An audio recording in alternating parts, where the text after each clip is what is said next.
আজকে রবিউল আউয়াল মাসের 7 তারিখ, সামনে আসছে 12 রবিউল আউয়াল।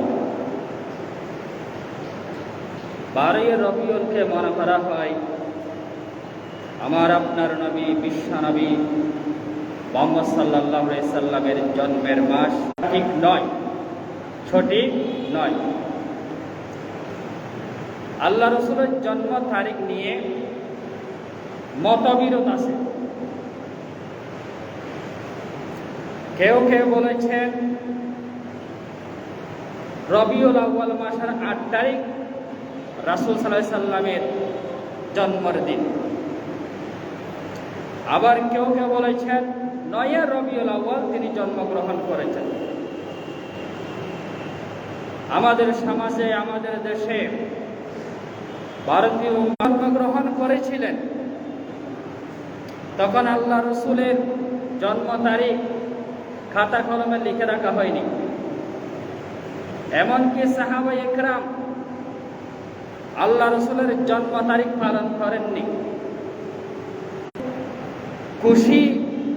খুশির দিন পালন করব নাকি ওয়াফাত দিন হিসাবে শোক দিবস পালন করব?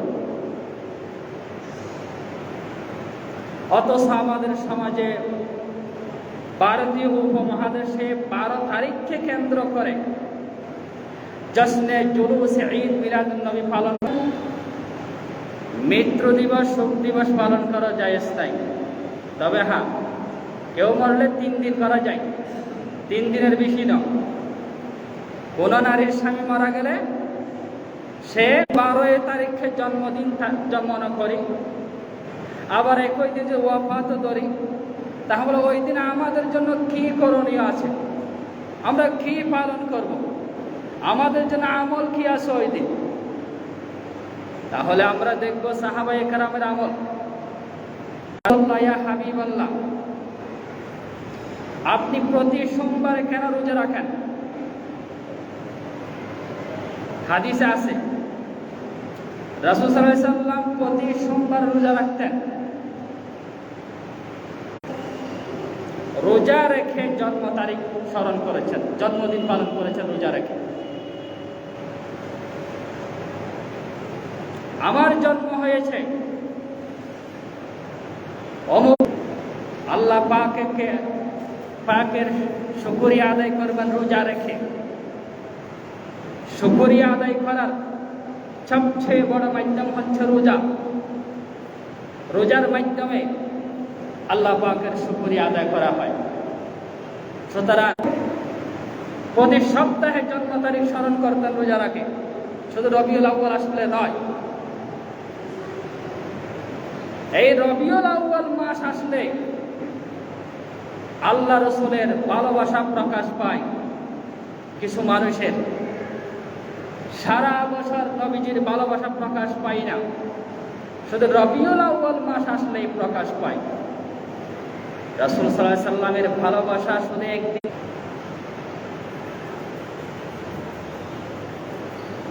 রবিউল আউয়াল মাস অত্যন্ত দামি এবং বরকত ফজিলতের মাস। এই মাসে আগমন করেছেন সৃষ্টির সেরা, সর্বকালের সর্বযুগের সর্বশ্রেষ্ঠ মহামানব জনাব বিশ্বনবী মুহাম্মদ রাসূলুল্লাহ সাল্লাল্লাহু আলাইহি ওয়াসাল্লাম। সুতরাং জন্ম তারিখকে কেন্দ্র করে আমরা অনিসলামিক কাজ করব না। হযরত আবু বকর পালন করেন নাই, হযরত ওমর পালন করেন নাই, উসমান, আলী কেউ করেন নাই। আল্লাহ রসুলের বড় বড় সাহাবীরা নবীজির মুহাব্বতের উপর জীবন দিয়েছে, রক্ত দিয়েছে, তারা কেউ 12 তারিখকে কেন্দ্র করে মিছিল বের করেন নাই, বর্ণাঢ্য মিছিল, ঈদ মিলাদুন নবী পালন করেন নাই। আজকে 7 তারিখ রবিউল আউয়াল মাস। এই মাসের শিক্ষা হচ্ছে সিরাত গ্রহণ করা, আল্লাহ রসুলের আদর্শ গ্রহণ করা। আমরা বেশি বেশি সিরাতের বই পড়ব। আল্লাহ রসুলের সিরাত কি ছিল? সিরাত মানে আদর্শ।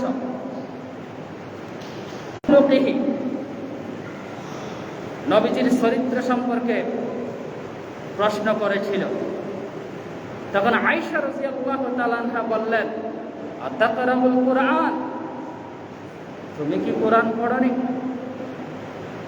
মহিলাটি বলল, না, হ্যাঁ কোরআন পড়ি। কানা খুলুকুল কুরআন, 30 পারা কোরআনটা হচ্ছে আল্লাহ রাসূলের চরিত্র। সুবহানাল্লাহ। অথচ আমরা কোরআন পড়ি না, কোরআন বুঝি না, কোরআন মতো আমল করি না। নামাজের জন্য হলেও 60-10টা সূরা মুখস্থ করা লাগে শুদ্ধভাবে। ওয়ারাত্তিলিল কুরআন তারতিলা, আল্লাহ বলেছেন কোরআনকে তারতিলের সাথে পড়ো, কায়দার সাথে, শুদ্ধভাবে। আর অশুদ্ধ কোরআন তেলাওয়াতের দ্বারা নামাজ হয় না, নামাজ ভেঙে যাবে। হাত মুখস্থ করব শুদ্ধভাবে, তারতিল সাথে। সুতরাং আল্লাহ রাসূলের চরিত্র হচ্ছে কোরআন, পুরা কোরআনটাই হচ্ছে আল্লাহ রাসূলের চরিত্র। আর কোরআন হচ্ছে বিশ্বনবীর শ্রেষ্ঠ মুজিজা। বিদায় হজের ভাষণে সামনে নবীজি ভাষণ দিলেন, তারাকতু ফীকুম আমরাইন, আমি তোমাদের জন্য 2টি জিনিস রেখে যাচ্ছি। এক, কিতাবুল্লাহ, আল্লাহর কিতাব। 2, ওয়া সুন্নাত রাসূলিল্লাহ, নবীজির সুন্নাহ, সিরাত, আদর্শ। লন তাদিল্লু মা তামাসসাকতুম বিহি, সুন্নাত থেকে দূরে, আল্লাহ রাসূলের আদর্শ থেকে আমরা দূরে। এই জন্য আমরা মার কাছে ইহুদি খ্রিস্টানদের হাতে,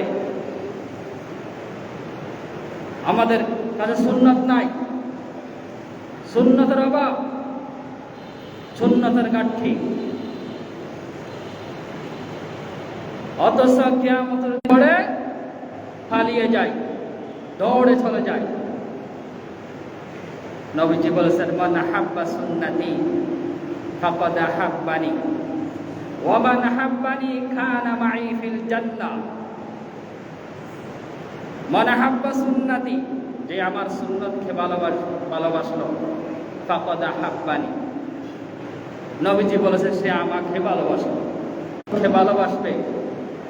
নবীজি বলেছেন, আমি একাই জান্নাতে যাব না, আমার সুন্নতের অনুসরণ যারা করে তাদেরকে নিয়ে আমি জান্নাতে যাব। সুবহানাল্লাহ।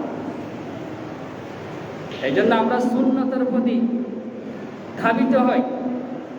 মসজিদে ঢুকতে আদব, বের হতে আদব, ঘুমাতে যাওয়ার সময় আদব, ঘুম থেকে ওঠার সময়ে দোয়া, ঘুমাতে যাওয়ার সময়ে দোয়া, বাথরুমে গেলে দোয়া, বের হওয়ার সময়ে দোয়া, বাজারে গেলে দোয়া, আসতে দোয়া।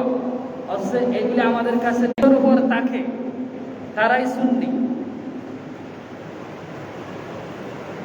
আমরা 2টা শব্দ শুনি, ওয়াহাবি সুন্নি, সুন্নি খারাপ। সুন্নত থাকলেই তো সুন্নি হবে। শুধু জিলাপি খাওয়ার নাম সুন্নি না। শুধু রবিউল আউয়াল মাস আসলে জুলুস বের করলে সুন্নি হওয়া যায় না। ভালো ভালো খাবার আয়োজন করে রবিউল আউয়াল মাসে, সুন্নি হওয়া যায় না। মুখে দাড়ি নাই, সুন্নি দাবি করে, এরা সুন্নি না, এরা সিন্নি। সুতরাং রবিউল আউয়াল মাস নবীজির জন্মের মাস। কুল কায়নাত খুশি হয়েছে আল্লাহ রাসূলের আগমনে। যেই নবী আগমন না হলে আকাশ বাতাস দুলুকে পুলুকে কিছুই হতো না। আদম নবীর সৃষ্টি হতো না, আমরা কিছুই পাইতাম না। জান্নাত জাহান্নাম সৃষ্টি হতো না।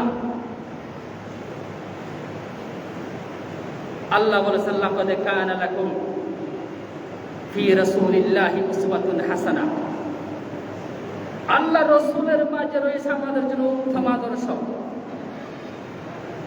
পৃথিবীর শ্রেষ্ঠ মানব রাসূল সাল্লাল্লাহু আলাইহি সাল্লাম, নবুয়তের আগে, নবুয়তের পরে, মক্কি জীবন, মাদানী জীবন, কোন জীবনে নবীজির আদর্শে কোনো ভেজাল নাই। নবুয়তের আগেও তিনি নিষ্পাপ ছিলেন, ভালো মহান ব্যক্তি ছিলেন। নবুয়তের পরে ওয়াহী লাভ করার পরেও তিনি এক মহান আদর্শ ব্যক্তি। ইন্নাকা লাআলা খুলুকিন আযীম। অথচ আমাদের কাছে সেই নবীর আদর্শ নেই, সেই নবীর সিরাত নেই।